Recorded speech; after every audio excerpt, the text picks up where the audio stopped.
नमस्कार। महाराष्ट्र में engineering admission का दौर शुरू होते ही एक सवाल बहुत आता है।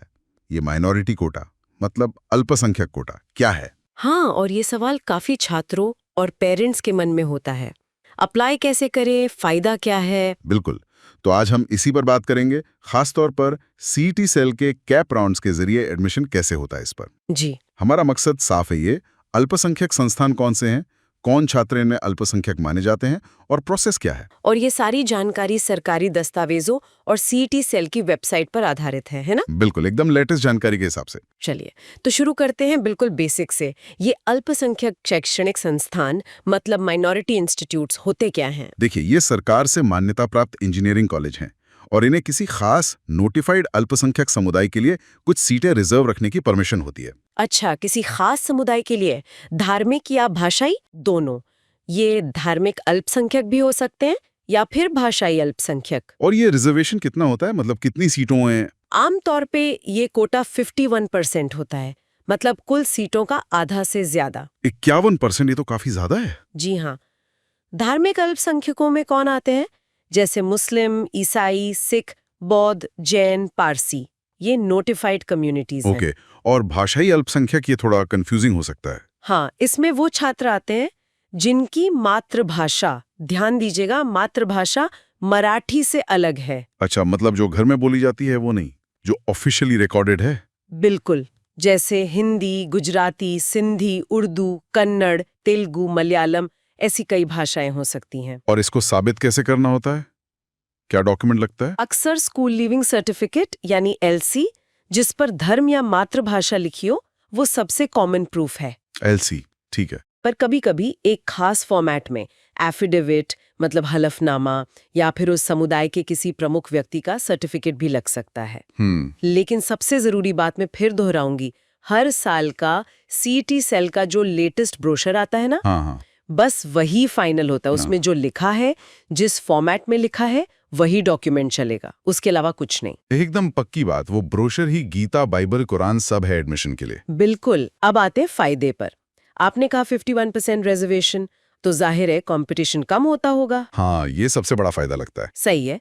उन आरक्षित सीटों पर जो मुकाबला है, वो सिर्फ उसी अल्पसंख्यक समुदाय के एलिजिबल छात्रों के बीच होता है। तो मतलब एमएचटी सीटी कट ऑफ शायद थोड़ा कम जा सकता है ओपन कैटेगरी के मुकाबले। हाँ, इसकी संभावना रहती है, हमेशा गारंटी नहीं होती, पर अक्सर ऐसा देखा गया है कि कट ऑफ थोड़ा नीचे रह सकता है। तो ये एक बड़ा स्ट्रेटेजिक एडवांटेज हो सकता है ना, शायद बेहतर कॉलेज या ब्रांच मिल जाए उसी रैंक पर।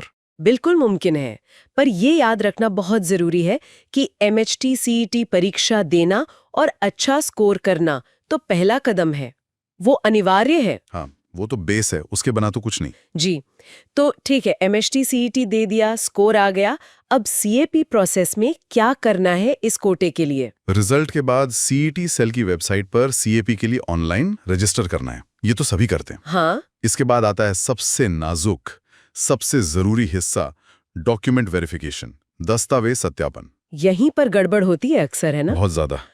यहाँ पर आपको अपना अल्पसंख्यक दर्जा साबित करने वाले डॉक्यूमेंट अपलोड करने होते हैं। और वो डॉक्यूमेंट? बिल्कुल वही जो लेटेस्ट सीईटी ब्रोशर में मांगे गए हैं। फॉर्मेट, तारीख, स्टैम्प पेपर, अगर एफिडेविट है तो सब कुछ एकदम परफेक्ट होना चाहिए। जरा सी भी चूक हुई तो आप उस कोटे का फायदा खो सकते हैं, भले ही आप एलिजिबल हों। इसलिए डबल ट्रिपल चेक करना बहुत जरूरी है। ठीक है, मान लिया डॉक्यूमेंट सही हैं, वेरिफिकेशन हो गया, अब आगे? वेरिफिकेशन के बाद आप ऑप्शन फॉर्म भरते हैं, मतलब चॉइस फिलिंग। अच्छा। जिनका माइनॉरिटी स्टेटस वेरीफाई हो गया है, वो अपने कोटे के तहत जो सीटें उपलब्ध हैं, उनके लिए कॉलेज और ब्रांच के ऑप्शन भर सकते हैं। और सीट कैसे मिलती है? वो आपकी एमएचटी सीईटी मेरिट रैंक, आपकी आरक्षण श्रेणी जिसमें अब ये अल्पसंख्यक कोटा भी शामिल है, और आपने जो चॉइस भरी है उसके आधार पर अलॉट होती हैं। और वो home university other than home university वाला नियम? हाँ, वो नियम अल्पसंख्यक कोटे पर भी लागू होता है। जैसे ओपन या दूसरी कैटेगरी पर होता है, वैसे ही आपकी लोकेशन के हिसाब से प्राथमिकता बदल सकती है। ठीक है। और जो छात्र उस खास अल्पसंख्यक समुदाय से नहीं है, उनके लिए क्या ये कॉलेज बंद है? नहीं नहीं, बिल्कुल नहीं। जो बची हुई 49% सीटें हैं, हाँ, और अगर माइनॉरिटी कोटे की कुछ सीटें खाली रह जाती हैं, तो वो सीटें जनरल कैप राउंड के जरिए सभी योग्य उम्मीदवारों के लिए ओपन होती हैं। अच्छा, तो मौके सबके लिए हैं। क्या कुछ कॉलेजों के नाम बता सकती हैं बस एक आइडिया के लिए? हाँ बिल्कुल, पर याद रखिएगा ये लिस्ट सिर्फ सांकेतिक है, हमेशा लेटेस्ट सीट मैट्रिक्स देखना चाहिए। जरूर। जैसे मुंबई में देखें तो MH साबियो सिद्दीक है मुस्लिम माइनॉरिटी के लिए, सेंट फ्रांसिस IT है क्रिश्चियन माइनॉरिटी के लिए। हाँ, सुने हैं इनके नाम। भाषाई में देखें तो थाडोमल शहानी सिंधी, DJ संघवी गुजराती, ठाकुर कॉलेज हिंदी, ये सब मुंबई में है। ओके। नागपुर में Saint Vincent पलोटी Christian, Guru Nanak institute Sikh, Nashik में गुरु गोबिंद सिंह कॉलेज सिख, नांदेड़ में SGGS जो मशहूर है उसका स्टेटस चेक करना होगा।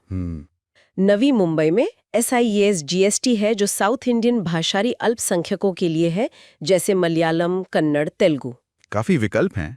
तो इस पूरी बातचीत का सार क्या है? छात्रों को क्या याद रखना चाहिए? सबसे अहम, सबसे जरूरी बात, हमेशा, मैं फिर कह रही हूँ, हमेशा लेटेस्ट राज्य CT सेल का इंफॉर्मेशन ब्रोशर और सीट मैट्रिक्स ही देखें, वो फाइनल अथॉरिटी है। और डॉक्यूमेंट्स बिल्कुल सटीक, परफेक्ट होने चाहिए, उसमें कोई कोताही नहीं। और मैं ये जोड़ना चाहूंगा कि अल्पसंख्यक दर्जा सिर्फ एक एडमिशन क्राइटेरिया है, ये कॉलेज की क्वालिटी का गारंटी नहीं है। बिल्कुल सही कहा आपने। किसी भी दूसरे कॉलेज की तरह फैकल्टी कैसी है, इंफ्रास्ट्रक्चर कैसा है, प्लेसमेंट का क्या रिकॉर्ड है, ये सब रिसर्च करना बहुत जरूरी है। एकदम। और जाते जाते एक सवाल हम छोड़ जाते हैं श्रोताओं के लिए सोचने को। हाँ। एडमिशन के फायदे अपनी जगह हैं, लेकिन किसी एक खास समुदाय पर केंद्रित संस्थान में पढ़ने का जो अनुभव होता है वो आपके कॉलेज लाइफ को और आपके भविष्य के नेटवर्क को कैसे प्रभावित कर सकता है। ये सोचने वाली बात है, जरूर सोचिएगा इस पर।